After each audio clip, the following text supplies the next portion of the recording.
Hi, this video is to show you how to bind your Christmas tree pieces. Now your Christmas tree does not have square corners, so binding a non-square corner is a little bit different. Pin the binding, the beginning of your binding, to the center of the bottom of one of your Christmas tree pieces. Now this is going to be the outside.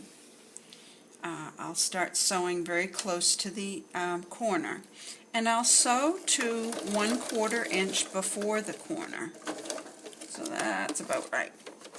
Then I'm going to take this out of the machine just a little way.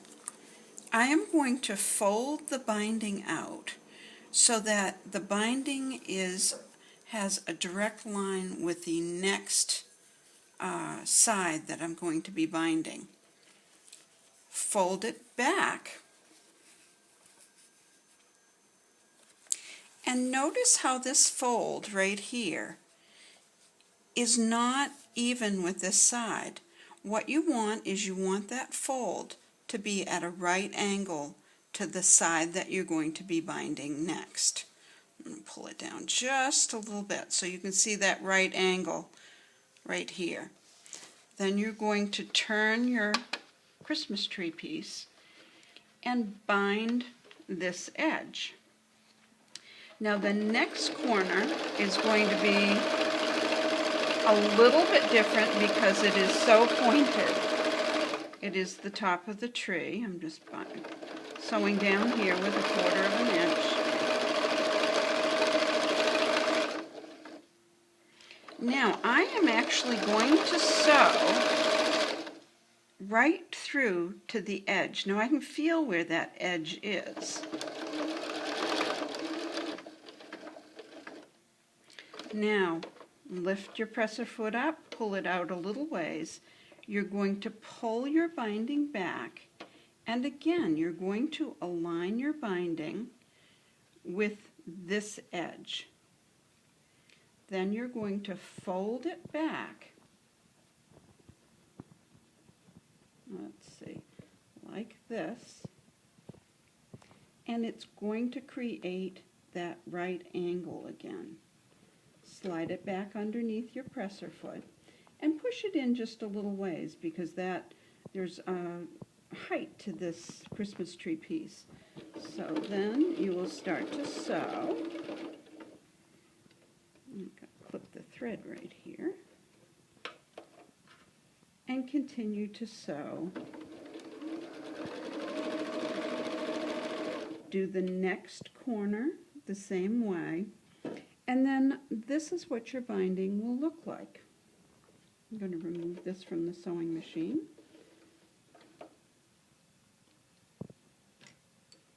Your binding is going to look like this. So flip it to the back. You can miter your bottom corners like you would miter a quilt, but on the top corner it's going to be a little bit different. Fold fold one side of the binding way over so that it's tucked in that other edge. Then fold that edge back. Now this corner, the miter is actually going to be running down this side of the top. Now the next step is you're going to pin your binding on the wrong side. See how I've mitered that top corner? I've mitered the 2 bottom corners. And now also notice how my pins are sticking out. Now I am going to stitch in the ditch to set that binding. As I stitch, I'm going to be easily able to pull these pins out because of the way that they are facing. Once you have that done, the front will look like this, and the inside will look like this. The reason that I use a 2.5 inch binding is so that you will catch this edge as you are stitching in the ditch from the front. The next step is to sew your pieces together. Now you can just lay one on top of the other and top stitch, but I like to hand stitch and I hand stitch these pieces together in the very center of the binding, similar to a very old-fashioned technique of sewing your potholder quilts together. Potholder quilts were squares of fabric bound all the way around the outside and then hand stitched together right in the center of the binding. So I am going to place, now I've already sewn this edge right here, and I'm going to sew the third edge. So I like to use the clover clips because this is so thick. The clover clips are good at holding these thicknesses together. Now, what I'm going to do, if you can see this, I'm going to put my needle in, and I'm going to go about 1/4 of an inch, and then I'm going to come back straight through to that front piece. Again, I'm going to put my needle in the piece that is behind or underneath, straight across and down, and pull it through. Put my needle in straight across about 1/4 of an inch, and then down through the piece that's on top. I'm going to pull my thread tight so that you don't see it.